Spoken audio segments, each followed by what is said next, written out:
ఎక్కువ మంది ప్రవక్తల చేత మరి రాయించాడు దేవుడు. మరి ఎంతకాలం పట్టిందంటే మొదటి పుస్తకము క్రీస్తు పూర్వం 1500 సంవత్సరాలప్పుడు రాయబడితే ఆఖరి పుస్తకము క్రీస్తు శకము మొదటి 100 సంవత్సరాలప్పుడు రాయబడింది అనమాట. అంటే మొత్తం కలిపి 1600 సంవత్సరాల కాల వ్యవధిలో బైబిల్ గ్రంథం రాయబడటం జరిగింది. సో 40 కంటే ఎక్కువ మంది ప్రవక్తల్ని దేవుడు వాడుకొని రాయించాడు. 1600 సంవత్సరాల కాల వ్యవధి పట్టింది. అయితే మరి బైబిల్ గ్రంథంలో మొదటి పుస్తకం నుంచి 66వ పుస్తకం వరకు, చివరి పుస్తకం వరకు కూడా మనం చదివితే మనకేమర్థమవుతుందంటే అదంతా కూడా ఒక్క కథ, వన్ స్టోరీ. మరి ఎవరి గురించిన స్టోరీ ఇది అంటే it is a story of God, దేవుని గురించినటువంటి కథ. దేవుడే స్వయాన తన గురించినటువంటి కథను తను తెలియజేస్తున్నాడు. బైబిల్ని మనం ఏమని చెప్పుకున్నామంటే history, HISTORY, history. Okay, his story. హిస్టరీని మనం ఎలా అర్థం చేసుకుంటామో his story. Who is his అంటే ఎవరు అంటే ఆయన ఎవరు అంటే దేవుడు, దేవుని గురించినటువంటి కథ బైబిల్. సో బైబిల్ గ్రంథంలో మనకి ఎన్ని కథలు ఉన్నప్పటికీ కూడా అవన్నీ కూడా చిన్న చిన్న కథలన్నీ కలగలిసి ఒక్క పెద్ద కథ అనమాట, వన్ బిగ్ స్టోరీ బైబిల్. ఎవరి గురించి ఆ బిగ్ స్టోరీ అంటే దేవుని గురించి అనమాట. చూడండి, సండే స్కూల్కి ఇప్పుడు చర్చ్ బ్యాక్గ్రౌండ్ ఉన్న వాళ్ళు సండే స్కూల్కి వెళ్ళి సండే స్కూల్లో వాక్యం వింటారు. నాన్న ఈరోజు ఏం వాక్యం విన్నారు నాన్న అంటే ఈరోజు దావీదు గురించి విన్నాము అంటారు. సరే ఈ వారం ఏం విన్నారంటే ఈ వారం అబ్రహాం గురించి విన్నాం. సరే ఈ వారం ఎవరి గురించి విన్నారంటే నోవాహ్ గురించి విన్నారు. మరి ఈ వారం ఎవరి గురించి విన్నారంటే యోనాను గురించి, లేకపోతే దానియేలు గురించి. ఇలాగా వేరు కథలు చెప్తా ఉంటారు. మరి అబ్రహాం కథలో ఏం నేర్చుకున్నారంటే అబ్రహాం చాలా విశ్వాసం ఉంది అబ్రహాంకి అని చెప్తారు. అబ్రహాం కథ అంతా తెలుసుకున్న తర్వాత అబ్రహాం కథలో నుండి మనం ఎవరిని గురించి తెలుసుకోవాలి? అబ్రహాం గురించి కాదు తెలుసుకోవాల్సింది, అబ్రహాము జీవితంలో దేవుడు ఏమై ఉన్నాడో దేవుని గురించి మనం తెలుసుకోవాలి. ఓకేనా? సో అబ్రహాం యొక్క దేవుని గురించి మనం తెలుసుకోవడానికి దేవుడు అబ్రహాం కథ రాపించాడు, కానీ కేవలం అబ్రహాం గురించి మనము నేర్చుకోవడానికి అబ్రహాం గురించి రాపించలేదు దేవుడు. దావీదు కథలో ఫోకస్ ఎవరు? దావీదు కథలో ఫోకస్ ఎవరు? దేవుడే. అబ్రహాం కథలో ఫోకస్ ఎవరు? దేవుడే. నోవాహ్ కథలో ఫోకస్ ఎవరు? దేవుడే.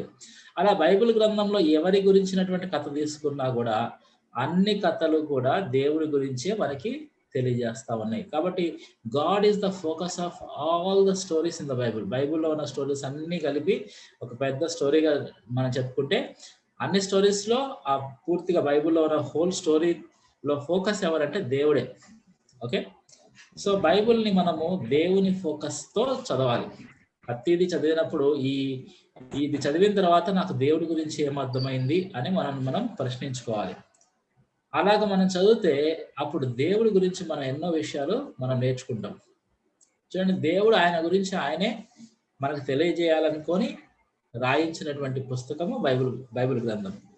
ఓకే, బైబిల్ గ్రంథంలో దేవుడు గురించి దేవుడే చెప్తున్నాడు, దేవుడే తెలియజేసుకుంటుండగా మనం తెలుసుకుంటాం.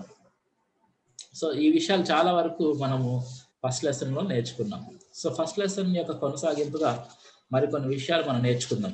సో క్రితం సార్ మనం ఏం చూసాము, ఈ బైబిల్ గ్రంథాన్ని 40 కంటే ఎక్కువ మంది ప్రవక్తలు రాశారు. 1600 సంవత్సరాల కాల వ్యవధి పట్టింది. అయితే ఈ బైబిల్ గ్రంథాన్ని రాసినటువంటి ప్రవక్తలందరిలో ఒక్కళ్ళు మినహా, except every one other prophet is a Jew. మిగిలిన ప్రవక్తలందరూ కూడా యూదులు అనమాట. ఓకే, వాళ్ళందరూ యూదులు అంటే ఇస్రాయేల్ దేశానికి చెందిన వాళ్ళు. వాళ్ళ యొక్క మాతృభాష హెబ్రీ భాష. ఓకే, కాలక్రమంలో మరి వాళ్ళు అరామిక్ కూడా మాట్లాడేవాళ్ళు, గ్రీకు భాష కూడా మాట్లాడేవాళ్ళు. సో ఆ విధంగా మరి చూస్తే పాత నిబంధన హెబ్రీ అరామిక్ భాషలో రాయబడింది. కొత్త నిబంధనలో కొన్ని పదాలు అరామిక్ పదాలు కనపడుతాయి, కానీ చాలా వరకు గ్రీకు భాషలో కొత్త నిబంధన గ్రంథము రాయబడింది. ఓకే, సో వీడియోస్ అందరూ ఆఫ్ చేసుకున్నారు, నేను ఎవరికి చెప్పాలి?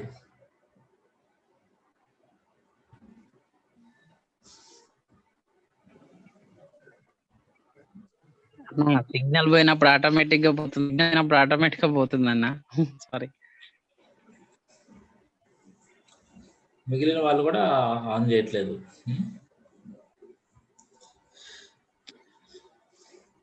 శ్యామ్.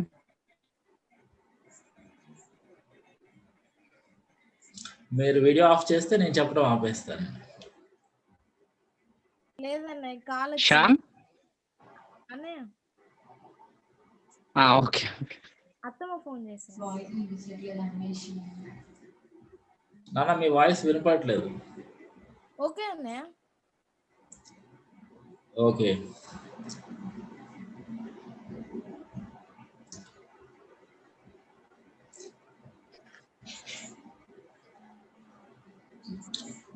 ఓకే, సో ఏం చెప్తున్నా నేను, ప్రవక్తలు యొక్క వాళ్ళ బ్రదర్ చెప్పండి. మీ వీడియో కనపడట్లేదు బ్రదర్, మీ వీడియో కనపడట్లేదు. నా వీడియో కనపడట్లేదా? ఇప్పుడు కనపడుతుంది అన్న. ఓకే ఓకే, సో ప్రవక్తలు మరి వాళ్ళ యొక్క సొంత భాషలో బైబిల్ గ్రంథాన్ని రాశారు. బైబిల్ గ్రంథం అనేది 3 భాషల్లో రాయబడింది. హెబ్రీ, అరామిక్, గ్రీక్ భాషల్లో బైబిల్ గ్రంథం రాయబడింది. సో అలాగా ఒరిజినల్ లాంగ్వేజెస్ అయినటువంటి హెబ్రీ, గ్రీక్, అరామిక్ భాషల్లో నుండి ప్రపంచంలో అనేక భాషలలోనికి బైబిల్ గ్రంథం అనేది అనువాదం చేయబడింది. ఓకే, అనేక భాషల్లోనికి బైబిల్ గ్రంథం అనువాదం చేయబడింది. సో ఆ విధంగా అనువాదం చేయబడి మనం కలిగినట్టుగా తెలుగు బైబిల్ వచ్చిందనమాట. ఇంగ్లీష్ బైబిల్ కానీ తెలుగు బైబిల్ కానీ ఇవన్నీ కూడా translated versions of the original languages అన్నమాట. సో ఆ ఒరిజినల్ భాషల్లో నుంచి మన భాషలోనికి తర్జుమా చేయబడ్డాయి. ఓకే, సో ఆ తర్జుమా, ఆ చరిత్ర అంతా మనం చదివితే మనకి చాలా ఆశ్చర్యం కలుగుతుంది. ఎంత ప్రయాస అనేది ఉందనేది మనం విన్నప్పుడు మనకి ఆశ్చర్యం కలుగుతుంది. సో కేవలము బైబిల్ గ్రంథం మాత్రమే ప్రపంచంలో అత్యంత అనువాదం చేయబడినటువంటి పుస్తకం. మరి ఇంకా ఏ ఇతర పుస్తకము బైబిల్ గ్రంథము అనువాదం చేయబడినన్ని భాషల్లోనికి అనువాదం చేయబడలేదు. Okay, so from God to us how we got the Bible అని ఒక పుస్తకం ఉంది. దాన్ని నార్మన్ గైస్లర్ అని ఇంకా విలియం నిక్స్ అని ఇద్దరు కలిసి రాశారు. ఆ పుస్తకంలో స్టార్టింగ్ లో బైబిల్ గ్రంథాన్ని గురించి కొన్ని తొలి పలుకులు చెప్తూ వాళ్ళు ఏం చెప్పారంటే, the Bible is the most quoted, most published, most translated, most influential book in the history of mankind. మానవ చరిత్రలో బైబిల్ గ్రంథం అనేది అత్యంత ఎక్కువగా పేర్కొనబడిన పుస్తకము, ఎక్కువగా ప్రచురించబడిన పుస్తకము, ఎక్కువగా అనువదించబడిన పుస్తకము, మానవాల్ని ఎక్కువగా ప్రభావితం చేసినటువంటి పుస్తకము అని చెప్పారనమాట. చూడండి, ఈ కొన్ని విశిష్టతలు మాత్రమే కాదు, ఈ కొన్ని స్పెషాలిటీస్ మాత్రమే కాదు, బైబిల్ గ్రంథానికి ఇంకా చాలా స్పెషాలిటీస్ ఉన్నాయి. మీరేమైనా చెప్పగలరా బైబిల్కి ఉన్నటువంటి స్పెషాలిటీస్?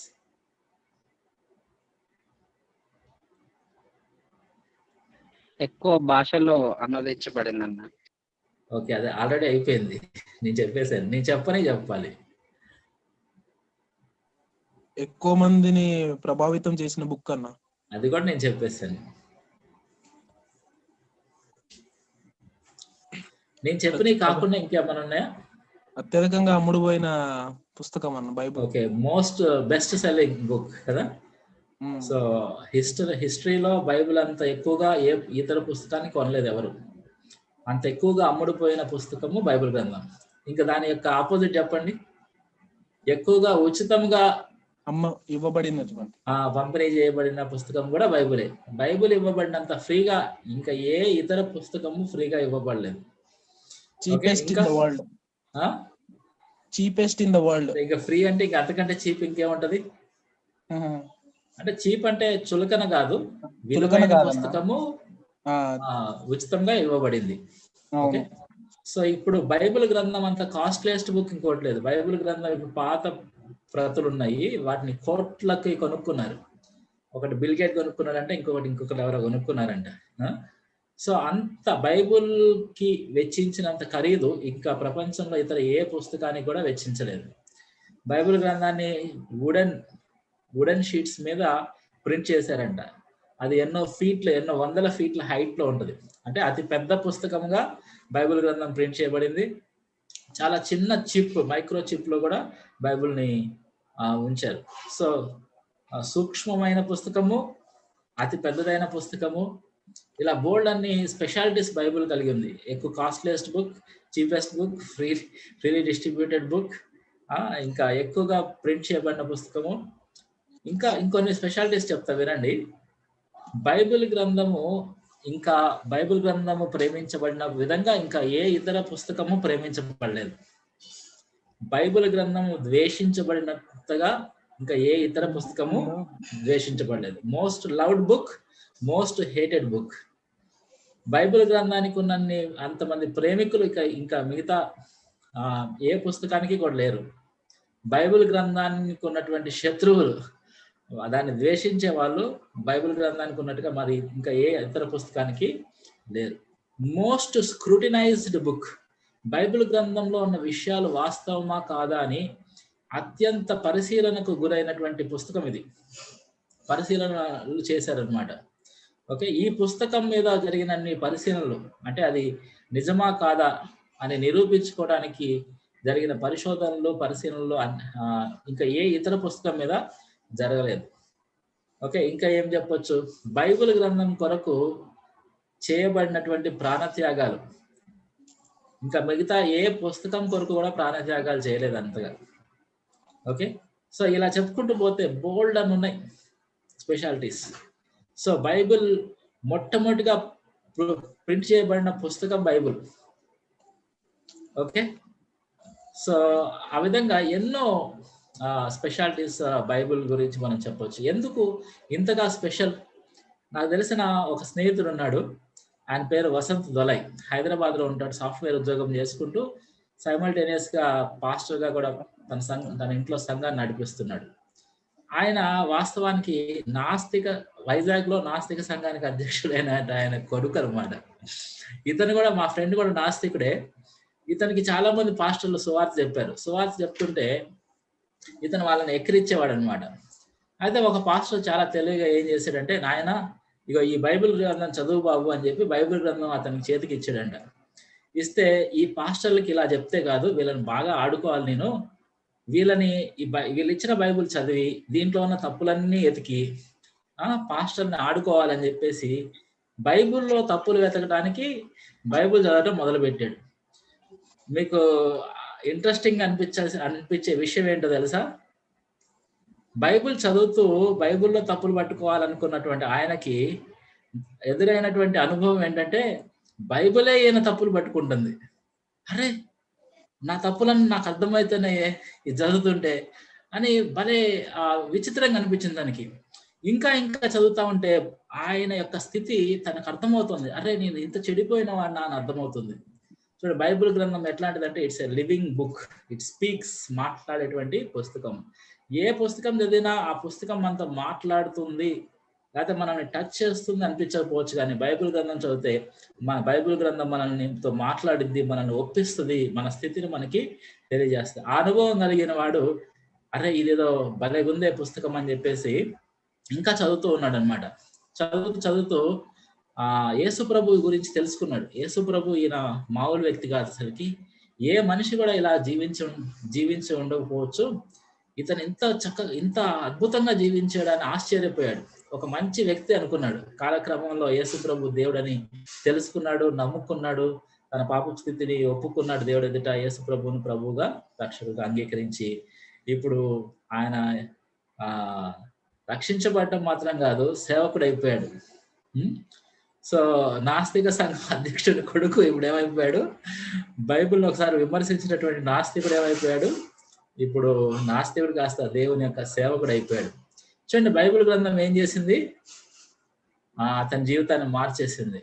సో బైబిల్ని తప్పుపట్టడానికి ప్రయత్నం చేసిన ఎంతో మంది వాళ్ళ తప్పులు తెలుసుకొని వాళ్ళు మార్చబడినటువంటి అనుభవాలు ఎన్నో మనం వింటుంటాం. ఒక ఉదాహరణ మాత్రమే చెప్పాను. ఓకే, సో ఆ విధంగా చూస్తే బైబిల్ గ్రంథము ఎంతో అద్భుతమైన పుస్తకం. It is a very unique book. There is no other book in the history of mankind like the book of the Bible. Bible గ్రంథం లాంటి మరొక పుస్తకము మానవ చరిత్రలో మరొకటి లేదు. నేను కూడా ఒకప్పుడు నాస్తికుడిగా ఉండేవాడిని. బైబిల్ గ్రంథం తెలుసుకున్న తర్వాత నేను కూడా చదువుకున్న వాడిని, నాకు ఎన్నో ప్రశ్నలు ఉండేవి. చదువుకున్న వాళ్ళు దేవుని నమ్మటం అంటే అంత ఈజీ కాదు. అయితే నాకు కూడా బోల్డని ప్రశ్నలు ఉన్నాయి. కానీ నేను యేసుప్రభు నమ్ముకోవడానికి కారణం ఏంటంటే, యేసుప్రభు నాకు ప్రత్యక్షమయ్యి నేనే దేవుడిని, నేను తప్ప వేరొక దేవుడు లేడు అని నాకు స్పష్టంగా తెలియజేశాడు. అలా కొన్ని అనుభవాల ద్వారా నేను మార్చబడ్డాను. కానీ అనుభవాలకి అతీతంగా నేను చెప్పాలంటే, తర్వాత బైబిల్ గ్రంథం చదువుతున్నప్పుడు నాకున్న బోల్డని ప్రశ్నలకి సమాధానాలు నాకు బైబిల్ గ్రంథంలో దొరికాయి అన్నమాట. ఓకే. సో అలాగా బైబిల్ గ్రంథాన్ని నేను చదువుతున్నప్పుడు నాకున్నటువంటి అనేకమైన ప్రశ్నలకి సమాధానాలు దొరుకుతున్నాయి. ఇప్పుడు చూడండి, దేవుడు లేడు అని వాదిస్తూ ఉంటారు. నేను అంటాను, మీరు దేవుడు లేడని వాదిస్తున్నారు కదా, మీరు మరి విశ్వం యొక్క పుట్టుపూర్వోత్తరాలు చెప్పగలరా? విశ్వం యొక్క ఆవిర్భావం ఎలా జరిగిందో చెప్పగలరా అంటే, బిగ్ బ్యాంగ్ థియరీ అని చెప్పేసి ఏదో నేను చదువుకున్నప్పుడు వాళ్ళు చెప్పారు. ఓకే, బాగుంది, మీకు తోచింది ఏదో చెప్పారు. మరి మనుషులు ఎలా వచ్చారంటే జీవ పరిణామ సిద్ధాంతం, డార్విన్ థియరీ అని చెప్పారు. సరే, దాన్ని కూడా ఒప్పుకుందాం.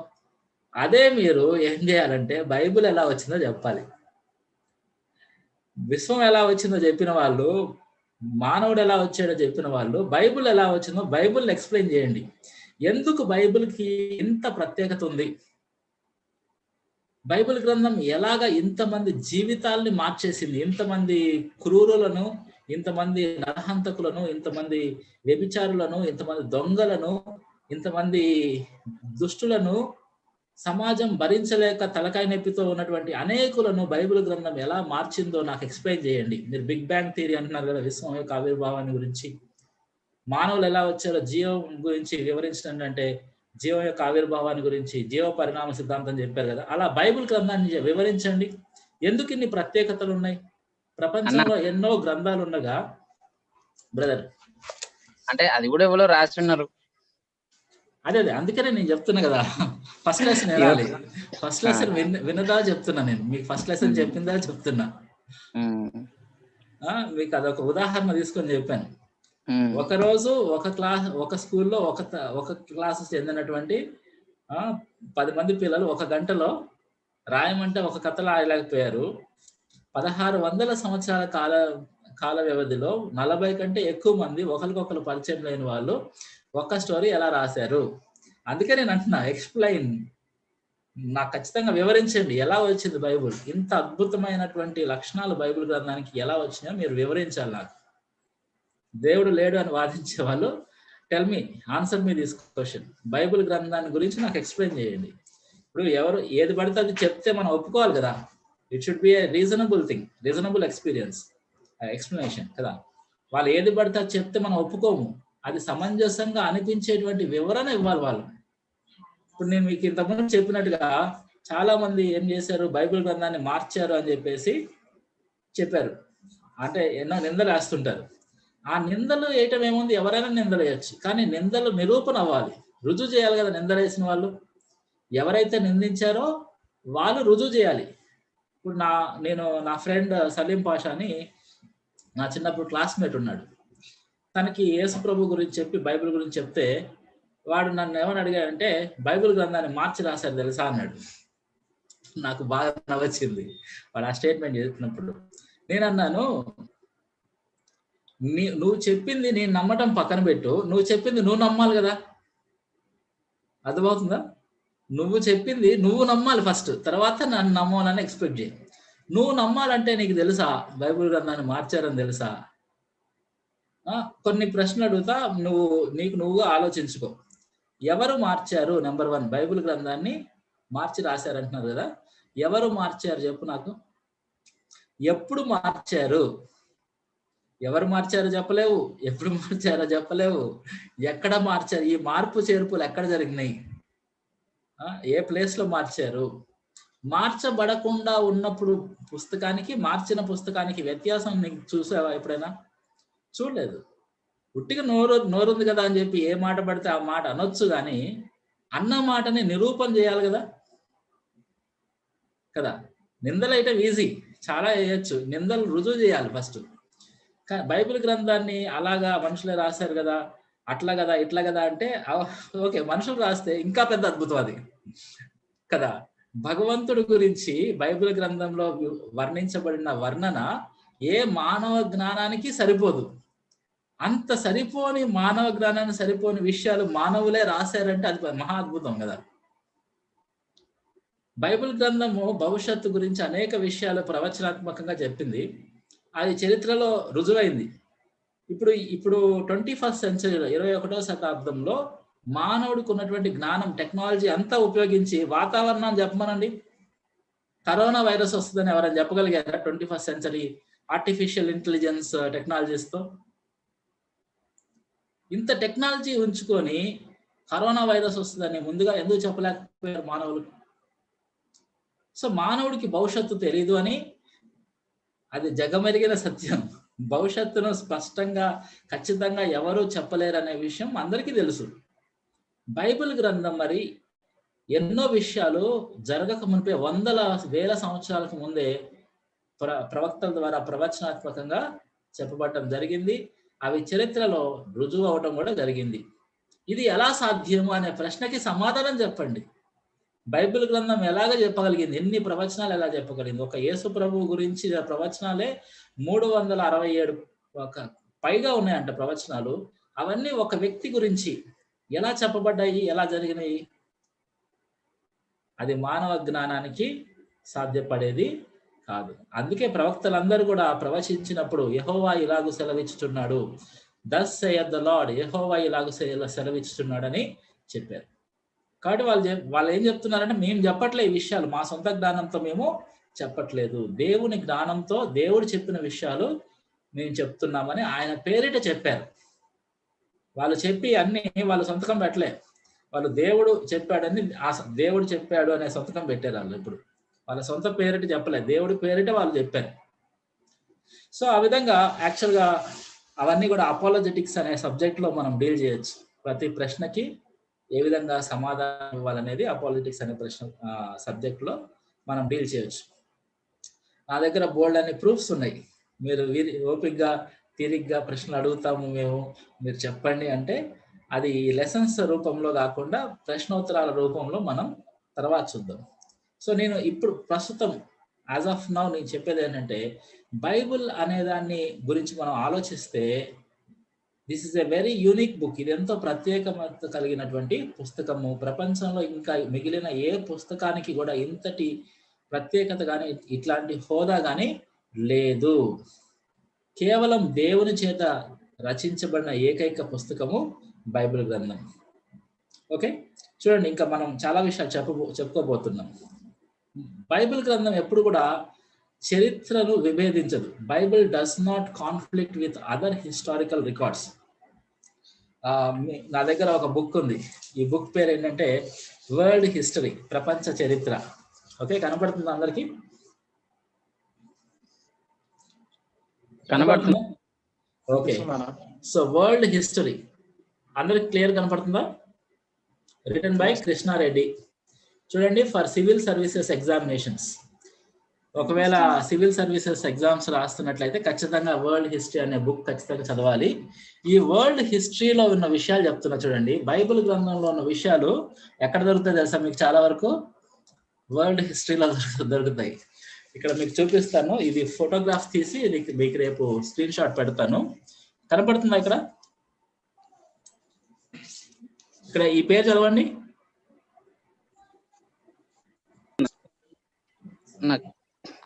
కనపడలేదా? క్లియర్ గా కనిపించట్లేదన్నా. ఓకే, సో ఒకసారి జస్ట్ స్క్రీన్ షాట్. ఓకే, నేను మీకు అవన్నీ చూపిస్తాను. వరల్డ్ హిస్టరీలో అబ్రహాం గురించి ఉంటుంది. అబ్రహాం ఖచ్చితంగా బైబిల్ గ్రంథంలో ఏ కాలానికి చెందిన వ్యక్తి అని చెప్పబడ్డాడో ఖచ్చితంగా అదే కాలానికి చెందినట్టుగా ఎక్కడ బైబిల్లో కాదు, సివిల్ సర్వీసెస్ రాసేటువంటి వాళ్ళు చదువుకునేటువంటి వరల్డ్ హిస్టరీ బుక్ లో రాసుంది. ఏంటి? అబ్రహాం అనేటువంటి ఒక వ్యక్తి క్రీస్తు పూర్వం 2000 సంవత్సరాల క్రితం ఊరు అనేటువంటి పట్టణంని, తన సొంత పట్టణంను విడిచి వెళ్ళాడు. దీని నుంచి ఒక్కసారి బ్రదర్ నన్ను హోస్ట్ చేశారా?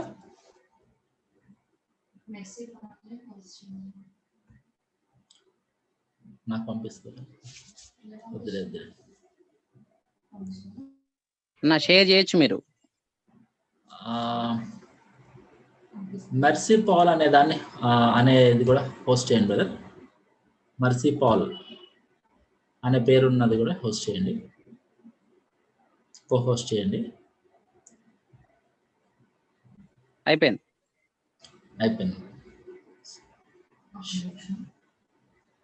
సిటీ నుంచి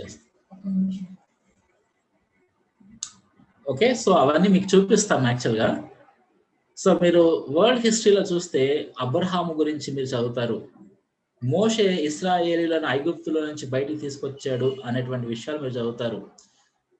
దావీదు రాజు గురించి, మరి సొలొమోను గురించి మీరు చదువుతారు. ఓకే. సో మరి సొలొమోన్ తర్వాత సొలొమోను కుమారుల కాలంలో రాజ్యం 2 భాగాలుగా విభజించబడింది. ఈ విషయాలన్నీ కూడా చదువుతారు. ఓకే. స్క్రీన్ షేరింగ్ కనపడుతుంది అందరికి? ఓకేనా, కనబడుతుంది అన్న. యా, పక్క చూడండి, అబ్రహాం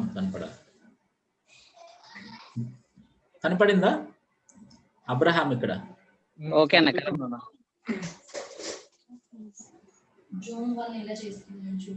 మీరు జూమ్ చేసుకోవచ్చు మీ మొబైల్లో. ఓకేనా, కనబడి. లీవ్స్ ఊర్ 2000 years. కిందకి వస్తే మోజెస్ అని ఉందా? రౌండ్ సర్కిల్ చేశాను నేను. Moses leads Israelites out of Egypt. Okay. Solomon, king David, ఈ పేర్లు చూస్తున్నారా?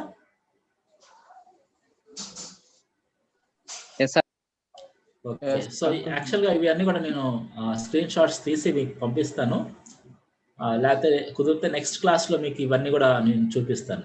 ఓకే. క్లోజ్ చేసి యా, కనపడ్డాయా? ఇంకా చాలా ఉన్నాయి యాక్చువల్గా.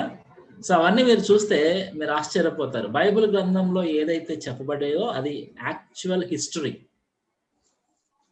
బైబిల్ గ్రంథంలో చెప్పబడినవి చరిత్ర పుస్తకాల్లో కూడా మనం చదువుకోవచ్చు. ఈ రోజుకి అబ్రహాం యొక్క పేరు ప్రపంచం అంతా కూడా చరిత్రలో నిలిచిపోయింది. మోషే, మరి దావీదు, సొలొమోను, మరి ఇశ్రాయేలీల 2 రాజ్యాలు, యూదా రాజ్యం, ఇశ్రాయేల్ రాజ్యము, వాళ్ళు చెరలోకి వెళ్ళారు, బబులోన్ చెరకి, అషూరీల చెరలోకి వెళ్ళారు. ఈ విషయాలు, చాలా విషయాలు మరి చరిత్రలో మనం చూస్తాం. యేసు ప్రభు యొక్క జన్మ చూస్తున్నాం మనం.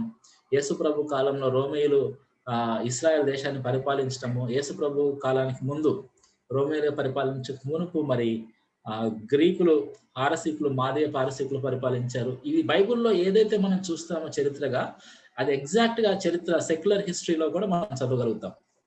సో వీటన్నిటి బట్టి మనం అర్థం చేసుకోవాల్సింది ఏంటంటే, బైబిల్ గ్రంథము చరిత్రతో విభేదించదు. Bible does not conflict with other historical records. Okay. ఇంకా ఆర్కియలాజికల్ డిస్కవరీస్ అనేవి కూడా పదే పదే బైబిల్లోని విషయాల్ని ధృవీకరించడం మనం చూస్తాం. ఆర్కియలాజికల్ డిస్కవరీస్ అన్ని కూడా బైబిల్ని రీఅఫర్మ్ చేస్తుంది. బైబిల్లో ఉన్నటువంటి పేర్లు కలిగిన వ్యక్తులు ఉన్నారని, బైబిల్లో ఉన్న ప్లేసెస్ని, బైబిల్లో ఉన్నటువంటి కల్చర్, సంస్కృతి, సాంప్రదాయాలని, ఎన్నో వివరాలు ఆర్కియలాజికల్ డిస్కవరీస్ లో బయటపడ్డాయి. అంటే పురావస్తు శాఖ త్రవ్వకాలలో బయటపడి రుజువు అయ్యాయి అన్నమాట. సో ఆ విధంగా హిస్టారికల్ గా చూసినా, ఆర్కియలాజికల్ గా చూసినా కూడా బైబిల్ గ్రంథంలో అనేక విషయాలు సాక్ష్యాధారాలతో రుజువయ్యాయి. ఓకే. సో యాక్చువల్గా ఇంకా ఈ హిస్టరీ అనేది, లేకపోతే ఆర్కియాలజీ అనేది బైబిల్ గ్రంథాన్ని మనం ఇంకా ఎక్కువగా అర్థం చేసుకోవడానికి సహాయం చేసింది. ఓకే. మీకు నిన్న క్రితం పాఠంలో మీకు చెప్పాం, కుమ్రాన్ గుహల్లో బయటపడ్డటువంటి గ్రంథపు చుట్టల గురించి మనం చెప్పుకున్నాం. సో అవి బయటపడినప్పుడు ఏమైంది అంటే, బైబిల్ గ్రంథం యొక్క ఖచ్చితత్వము నిరూపించబడింది. బైబిల్ గ్రంథం మార్చబడింది అని నిందలు వేసే వాళ్ళందరూ నోర్లు మూయటానికి, చెంపలు చెల్లు మనిపించడానికి సాక్ష్యాధారాలతో సహా దేవుడు రుజువు పరిచాడు. ఆగి ఆగి ఆగి ఆగి ఒక్కసారిగా దేవుడు జోక్యం చేసుకొని తెలియజేశాడు. ఎంత వ్యత్యాసం ఉంది, ఎంత కాలం వ్యత్యాసం ఉంది? 1000 years గ్యాప్ ఉంది. 1000 years గ్యాప్ ఉన్నటువంటి బుక్స్ 100% యాక్యురసీ కనపడింది. అంటే చూడండి, మరి ఇట్లాంటి ప్రత్యేకత ఇంకా ఏదైనా పుస్తకానికి ఉందా? లేదు.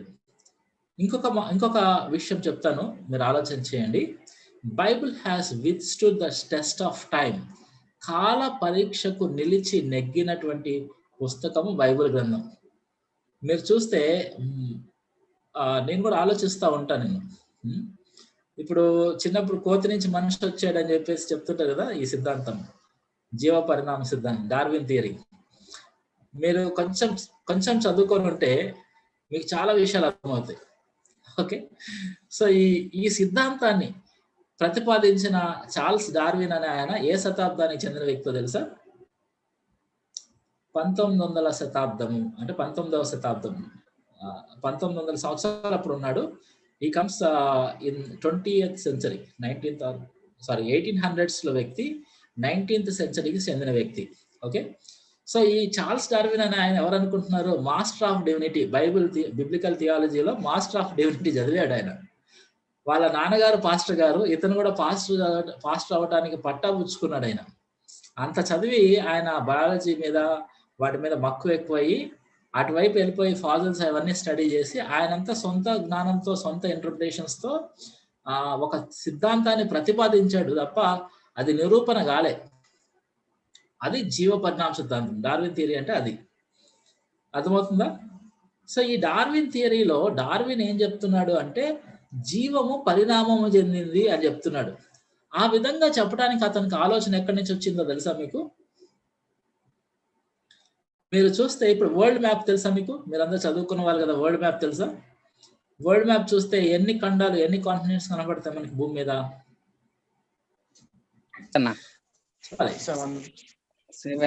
7 కదా. కానీ మీరు మీ నాన్న వాళ్ళ నాన్నని అడగండి, వాళ్ళు చదువుకున్న రోజుల్లో వరల్డ్ మ్యాప్ మీద ఎన్ని కాంటినెంట్స్ చూపించారు వాళ్ళకి. మీకు షాక్ అవుతారు తెలుసా?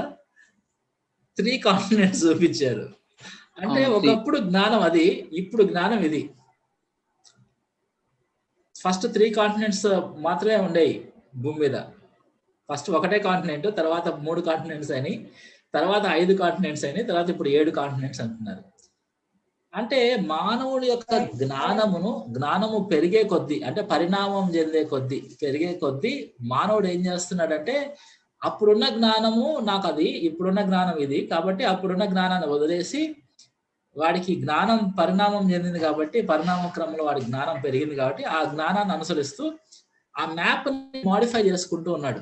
మ్యాప్ అంటే ఏంటంటే యాక్చువల్ రియాలిటీ ఉంది చూసారా, వాస్తవికతను వీడు ఏం అర్థం చేసుకున్నాడో ఆ అర్థం చేసుకున్న దాన్ని సూచిస్తున్నది మ్యాప్. అర్థమవుతుందా? సో అలాగా మీరు చూడండి, ఎడ్యుకేషన్ అనే దాన్ని చూడండి, విద్య అంతా కూడా పరిణామ క్రమానికి గురైంది. ఓకే, ఎడ్యుకేషన్ అంతా కూడా ఇవల్యూషన్కి గురైంది. కాబట్టి ఎట్లయితే మానవుడి యొక్క జ్ఞానం పరిణామ క్రమంకి గురవుతుందో అలాగనే జీవము కూడా పరిణామ క్రమంకి గురైంది అని అపోహకు గురయ్యాడు చార్లెస్ డార్విన్. అంతేగాని అతను ఎక్కడా కూడా మరి స్పష్టంగా చూసి రుజువులను చూసి మరి ఆ కంక్లూజన్కి రాలేదు. కొంచెం హెవీగా అనిపిస్తుందా నేను చెప్పే విషయాలు? సో ఇదంతా ఎందుకు చెప్తున్నానంటే బైబిల్ గ్రంథం అనేది కాల పరీక్షకు నిలిచి నెగ్గింది. ఓకే, చూడండి, ఇప్పుడు మీరు ఫిజిక్స్ చదువుకొని ఉంటారు. ఓకే, ఫిజిక్స్ చదువుకున్నప్పుడు మనకి Niels Bohr atomic model, Rutherford atomic model, advantages, disadvantages, లాభాలు నష్టాలు అని చెప్పేసి మనం చూసాం. అంటే ఒక దాని గురించి ఒక వ్యక్తి చెప్పిన, ఒక శాస్త్రవేత్త చెప్పిన విషయాలు, దాంట్లో లాభాలు నష్టాలు, మళ్ళీ ఇంకొక శాస్త్రవేత్త వచ్చి ఈ మోడల్ తప్పు, ఈ మోడల్ కరెక్ట్ అని ఇంకొక శాస్త్రవేత్త చెప్పడము, దాని తర్వాత ఇంకొక శాస్త్రవేత్త వచ్చి ఇంకొక మోడల్ చెప్పడము, ఈ విధంగా మనం చాలా సైన్స్లోనే మార్పులు చేర్పులు జరగడం మనం చూసాం. అంటే ఒకప్పుడు చెప్పబడిన విషయాలు కొంతకాలం గడిచిన తర్వాత అవి మార్చి చెప్పబడటం అనేది చూస్తున్నాం మనం. మీరు చూస్తే ఎడ్యుకేషన్ రంగం మొత్తం కూడా ఇలానే జరిగింది. మన బుక్స్ అన్ని కూడా, టెక్స్ట్ బుక్స్ అన్ని అప్డేటెడ్ అవుతూ వస్తూ ఉన్నాయి. ఇప్పుడు సాఫ్ట్వేర్ అప్డేట్ అయిపోతూ ఉంటుంది, వర్షన్స్ అన్ని అప్డేటెడ్ వర్షన్స్ వస్తూ ఉంటాయి. కానీ మీరు బైబిల్ గ్రంథంలో అప్డేటెడ్ వర్షన్స్ ఉంటాయా? అంటే బైబిల్లో దేవుడు చెప్పిన దాన్ని తూచి ఇది కాదు, పొరపాటున అట్లా చెప్పాను, ఇప్పుడు మార్చి చెప్తున్నానని దేవుడు ఎప్పుడైనా ఒక్కసారి చెప్పిన విషయాన్ని ఎప్పుడైనా మార్చాడా? ఎప్పుడు కూడా దేవుడు ఆయన చెప్పిన విషయాల్ని మార్చలేదు. Any doubt? బైబిల్ గ్రంథంలో ప్రవక్తలు ఒక విషయాన్ని చెప్పిన తర్వాత ఎన్నటెన్నటికీ మార్చబడటం జరగలేదు. సో ఎన్ని కాలాలైనా కూడా వాళ్ళు చెప్పినట్టుగా అలా నిలిచిపోయింది. ఎలా సాధ్యమైంది? అన్ని కాలాలకు సరిపడేటట్టుగా ఎప్పుడు ఎన్నడూ మాట మార్చకుండా చెప్పడం అనేది మానవులకు ఎలా సాధ్యమవుతుంది? అప్పుడెప్పుడో 2000 సంవత్సరాల క్రితం రాయబడిన పుస్తకము ఈ రోజుకి అదే విధంగా చెక్కు చెదరకుండా అదే మనకు వర్తించే విధంగా ఎలా రాయగలిగారు? అన్ని దేశంలో, అన్ని కాలాల్లో, అన్ని పరిస్థితుల్లో అందరికీ వర్తించే విధంగా ఎలా రాయబడింది బైబిల్ గ్రంథం? చూడండి ఎంత స్పెషాలిటీ అనేది బైబిల్ గ్రంథానికి ఉందో. బైబిల్ గ్రంథం అనేది కాల పరీక్షకు నిలిచి నెగ్గింది. ఇప్పుడు ఇప్పుడు దేవుడి గురించి మాట్లాడితే సైంటిఫిక్ గా ప్రూవ్ చేయగలవా అంటారు. అలా మాట్లాడే వాళ్ళకి కనీసం సైన్స్ అంటే డెఫినేషన్ కూడా తెలియదు.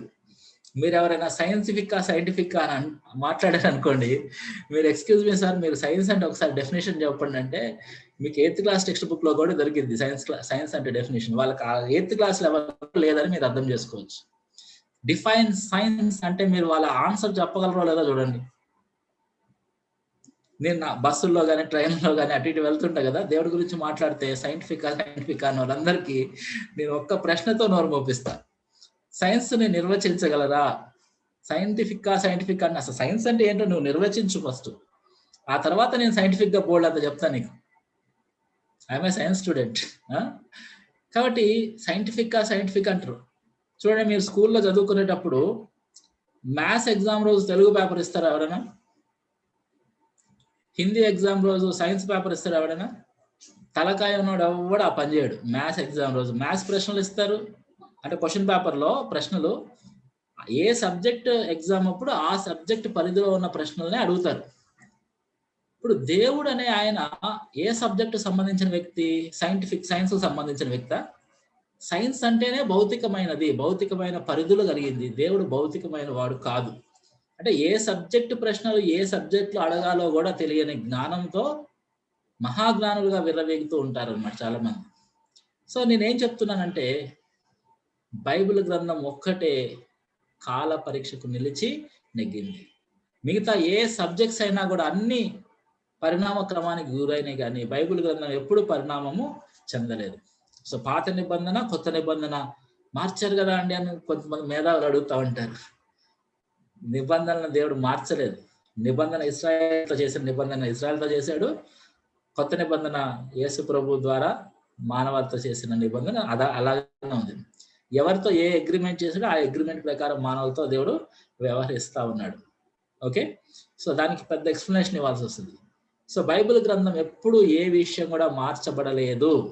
అన్ని ప్రపంచంలో అన్ని పుస్తకాల్లో చెప్పబడిన అన్ని సవరణలకు గురైనవి, కానీ బైబిల్ గ్రంథంలో చెప్పబడినవి ఎప్పుడు ఎన్నడూ మార్చబడలేదు. ఓకే, సో దేవుని వాక్యము అంత స్థిరమైనదనమాట. మరి ఎలా ప్రవక్తలు ఎలాగ చెప్పగలిగారు అంత ఖచ్చితంగా మార్చబడకుండా? అంటే వాళ్ళు తమ సొంత జ్ఞానంతో వాళ్ళు చెప్పలేదు, దేవుడు తెలియజేసినటువంటి జ్ఞానంతో వాళ్ళు చెప్పారు. దేవుడు సర్వజ్ఞాని, హీఈస్ ఎ ఆల్ వైస్ గాడ్. ఆయన సర్వజ్ఞాని అయినటువంటి దేవుడు. సర్వజ్ఞాని అంటే అర్థం ఏంటి?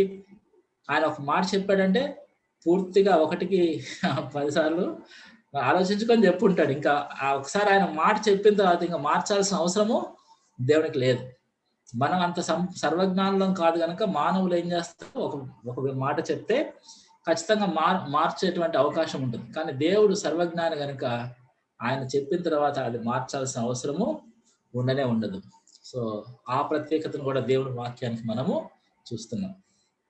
ఇంకా ముందుకెళ్తే ఎందుకు బైబిల్ గ్రంథం మార్చబడదంటే దేవుడే బైబిల్ గ్రంథం యొక్క అసలైన రచయిత.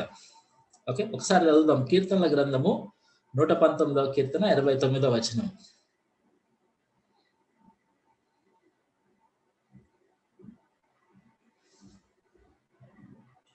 కీర్తనల గ్రంథము 119వ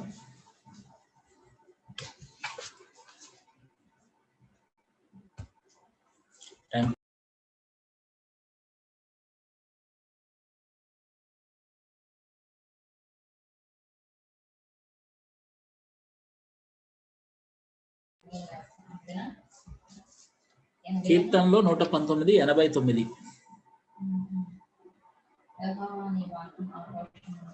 యెహోవా నీ వాక్యం ఆకాశమందు నిత్యము నిలకడగా ఉన్నది. Forever O Lord thy word is settled in heaven. Okay, ఆకాశం నందు దేవుని యొక్క పరలోకమందు దేవుడి వాక్యము ఎన్నటన్నిటికీ స్థిరపరచబడిందంట. దేవుడి వాక్యం ఎంత స్థిరమైందో మనము చూస్తున్నాం. ఓకే, చూడండి, దేవుడు మరి ఇన్ని ప్రత్యేకతలతో కూడినటువంటి బైబిల్ గ్రంథాన్ని మనకు ఇచ్చాడు. దేనికి ఇచ్చాడు బైబిల్ గ్రంథాన్ని మనకి దేవుడు అంటే, బైబిల్ గ్రంథముల ద్వారా దేవుడు మనకి ఎన్నో విషయాలు చెప్పాలనుకుంటున్నాడు, అంటే మనతో మాట్లాడాలనుకుంటున్నాడు. బైబిల్ గ్రంథం అనేది దాన్ని మనం ఎలా చూడాలంటే, చూడండి, మనం వేరే వాళ్ళకి ఎవరికైనా ఏదైనా విషయం చెప్పాలంటే ఏం చేస్తాం? ఫోన్ చేస్తాము, లేకపోతే వాట్సాప్ చేస్తాము, SMS చేస్తాము, ఈమెయిల్ పంపిస్తాము, లేకపోతే ఒక లెటర్ రాసి పంపిస్తాం.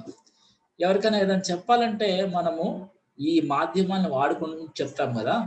అలాగే దేవుడు కూడా మనకి ఏదైతే చెప్పాలనుకున్నాడో దాన్ని బైబిల్ గ్రంథాన్ని మనకిచ్చి బైబిల్ గ్రంథం ద్వారా మనకి చెప్పాలనుకుంటున్నాడు. అయితే బైబిల్ గ్రంథం అనేది ఎవరెవరికో రాయబడలేదు, మానవులందరికీ రాయబడింది. ఇంకొక విధంగా చెప్పాలంటే పర్సనల్ గా, ఇప్పుడు ఉత్తరం మన ఇంటికి వచ్చింది అనుకోండి, మనకు వచ్చిందా, మన ఇంట్లో ఎవరికో వేరే వాళ్ళకి వచ్చిందా, లేదా మన పక్కింటి వాళ్ళకి వచ్చిందా, నాకు ఎలా తెలిసిద్ది?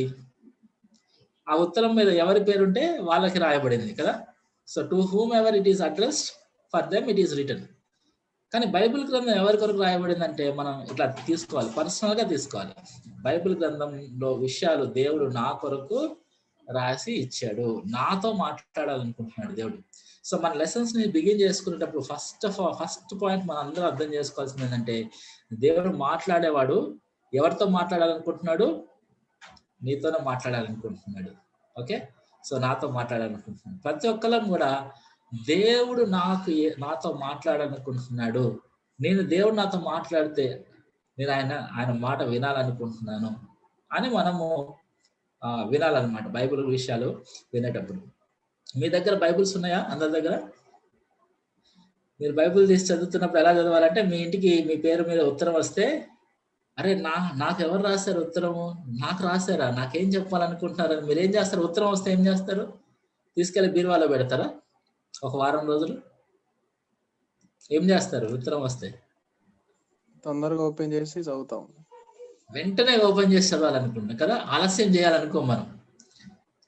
వేరే వాళ్ళ పేరు వస్తే మనం అది వేరే విషయం, మనకు ఇంట్రెస్టే ఉండదు. కానీ మన పేరులో మనకి లెటర్ వచ్చింది అనుకోండి, ఎంత ఇంట్రెస్ట్ గా ఏం రాశారు, ఏం చెప్పాలనుకుంటున్నారు అని చెప్పి మనం చదువుతాం.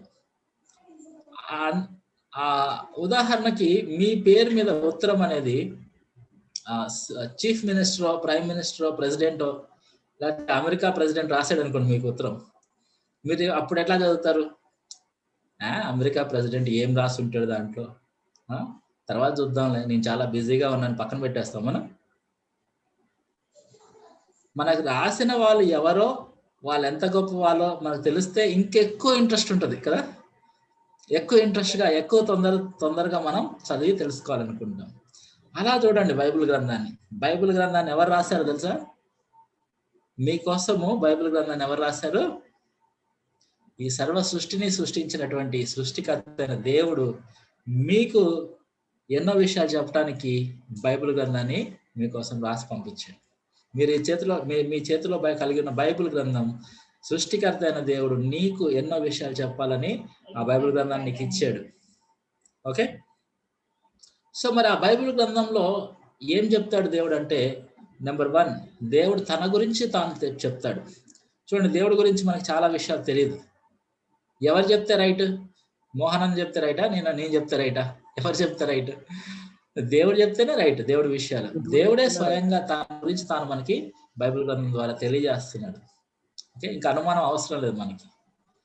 ఒకటి, దేవుడి గురించి దేవుడు చెప్తాడు. రెండవది, మన గురించి చెప్తాడు దేవుడు. ఓకేనా? ఎవరి గురించి చెప్తాడు? మన గురించి కూడా చెప్తాడు దేవుడు. మన గురించి కూడా మనకు అవసరం. చూడండి, ఇంటర్వ్యూకి వెళ్తే మనల్ని అడిగే ఫస్ట్ ప్రశ్న ఏంటంటే, tell me about your self, నీ గురించి నువ్వు చెప్పు అంటారు. మన గురించి మనం అర్థం చేసుకోవాలి. గ్రేట్ ఫిలాసఫర్ సాక్రటీస్ ఏమన్నాడంటే, నో దై సెల్ఫ్. నువ్వు అన్ని సబ్జెక్టులు చదవటం కాదురా బాబు, నీ గురించి నిన్ను నువ్వు చదువుకో first. You have to study about your self, నీ గురించి నీకు తెలియాలి అంటాడు. చాలాసార్లు మన గురించి మనకు చాలా విషయాలు తెలియదు. మన గురించి అన్ని విషయాలు మనకంటే ఎక్కువగా ఎవరికి తెలుసా? దేవునికి తెలుసు. కాబట్టి మన గురించి మనం స్టడీ చేసినా కూడా మనకు అర్థం కాని విషయాలు దేవుడు మనకు చెప్తాడు. అప్పుడు మన గురించి ఓహో నా గురించి ఇదా విషయము అని మనము దేవుని ద్వారా మన గురించి మనం తెలుసుకుంటాం. మనం దేవుని ద్వారా బైబిల్ గ్రంథం ద్వారా దేవుని గురించి తెలుసుకోవడంతో పాటు మన గురించి కూడా తెలుసుకుంటాం. మనం ఎలాంటి వాళ్ళము, మన గతం ఏంటి, మన ప్రస్తుతం ఏంటి, మన భవిష్యత్తు ఏంటి, మన గురించి కూడా దేవుడు తెలియజేస్తాడు. ఓకేనా? సో అలాగా దేవుడు తన వాక్యంలో ఎన్నో విషయాలు తెలియజేస్తాడు.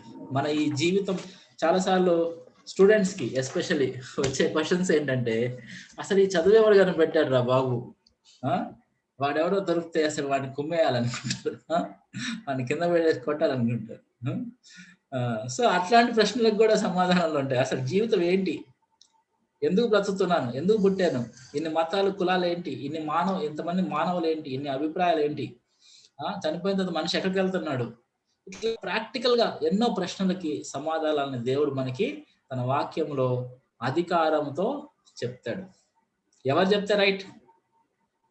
సర్వజ్ఞాని అయిన సర్వ సృష్టికర్త అయిన దేవుడు చెప్తే రైట్, ఇంకెవరు చెప్పినా రాంగ్. ఓకేనా? చూడండి, ఇప్పుడు మనం ఎవరు చెప్తే మనకి వాల్యూ ఉంటుంది. చాలా మంది స్టూడెంట్స్ ఏం చేస్తారంటే, మమ్మీ నీకేం తెలియదు, మా టీచర్ చెప్పింది ఇట్లా అంటారు. అంటే వాళ్ళ దృష్టిలో ఏంటంటే మమ్మీ కంటే టీచర్ గారికి ఎక్కువ తెలుసు అని అర్థం. కాబట్టి మమ్మీ టీచర్ గారి కంటే ఎక్కువ చదువుకొని ఎక్కువ చెప్పినా కూడా పిల్లవాడి దృష్టిలో టీచరే గ్రేట్ అనిపిస్తుంది. సో అలాగా మనకి మరి మీరు చెప్పండి, మనందరి దృష్టిలో ఎవరు గ్రేట్? దేవుడి కంటే గ్రేట్ ఎవరైనా ఉన్నారా? దేవుడి కంటే ఎవరికైనా ఎక్కువ తెలుసా? తెలియదు. దేవుడి కంటే ఎవరికి ఎక్కువ తెలియదు కదా. దేవుడు ఎవరంటే ఒక మాట గుర్తుపెట్టుకోండి, దేవుడు సర్వజ్ఞాని. God is omniscient. దేవుడికి ఏ విషయం కూడా తెలియదు అనేది ఉండదు. దేవుడి దగ్గరికి వెళ్ళి, ప్రభా నేను ఎంపీసీ చదువుతున్నాను, నీకు మ్యాథ్స్ ఫిజిక్స్ కెమిస్ట్రీ వస్తుందా అంటే, నాకు మ్యాథ్స్ ఫిజిక్స్ కెమిస్ట్రీలో ఏ టాపిక్ కావాలో అడుగునానా, ఏ టాపిక్ రాదో చెక్ చేయి చూడు అంటాడు. ప్రభా మరి డాక్టర్లు వచ్చేసి మరి మా మెడిసిన్స్ వైద్య రంగం గురించి తెలుసా నీకంటే, వైద్య రంగం గురించి అసలు బాడీని సృష్టించి దాని యొక్క మెకానిజం అంతా నేను డిజైన్ చేసింది నేనండి. I'm the original designer. Apple cell phone గురించి యాపిల్ కంపెనీని అడిగితే ఎట్లుంటదో, భగవంతుడిని వైద్య శాస్త్రం గురించి అడిగితే అట్లుంటది అనమాట. అసలు మానవుడి యొక్క దేహాన్ని నిర్మించిన వాడనే నేను అంటాడు. కాబట్టి దేవా నీకు ఆకాశం గురించి తెలుసా అంటే, ఆకాశాన్ని సృష్టించింది నేనే, నువ్వేమని అడుగు నేను చెప్తా అంటాడు. కాబట్టి దేవుని ఏ సబ్జెక్ట్ అడిగినా ఆయనకి తెలియకపోవటం అనేది ఉండదు. ఆయనకి భూత వర్తమాన భవిష్యత్తు కాలాలు తెలుసు, అన్ని సబ్జెక్ట్స్ తెలుసు. సర్వజ్ఞాని అయిన దేవుడు. కాబట్టి అటువంటి సర్వజ్ఞాని అయిన దేవుడు చెప్తే రైట్, ఇంకెవరు చెప్పినా రాంగ్. ఎందుకంటే వాళ్ళకి అంత జ్ఞానము లేదు. సో అంత సర్వజ్ఞాని అయిన దేవుడు మనకున్న ప్రతి ప్రశ్నకి జవాబులు చెప్తా ఉంటే మనం తెలుసుకోవాలనుకుంటాం లేదా?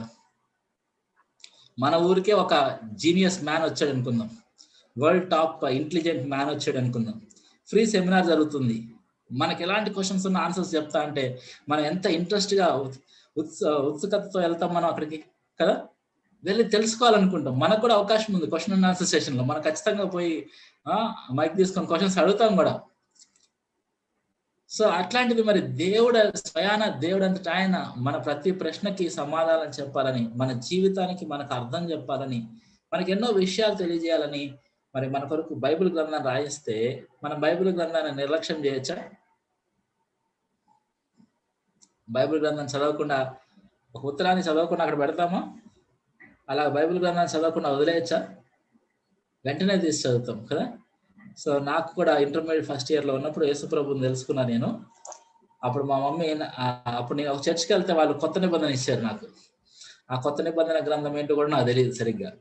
ఆ చర్చ్కి వెళ్తే వాళ్ళు ఏదో రిఫరెన్సెస్ చెప్తున్నారు, ఆ రిఫరెన్సెస్ ఎలా తీయాలో కూడా తెలియదు నాకు. అలాగా కొంతకాలం కుస్తీ బట్టి బైబిల్ గ్రంథంలో రిఫరెన్స్ ఎలా తీయాలో నేర్చుకున్నా.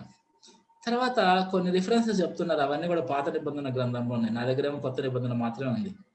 కొంతకాలం తర్వాత మా మమ్మీ ఏం చేసిందంటే నా మీద జాలిపడి వీడికి కొత్త ఫుల్ బైబిల్ కొనిద్దామని చెప్పి నాకు ఫుల్ బైబిల్ కొనిచ్చింది అనమాట. అప్పుడు మొదలైంది నేను ఆది కాండం చదవటం అనేది.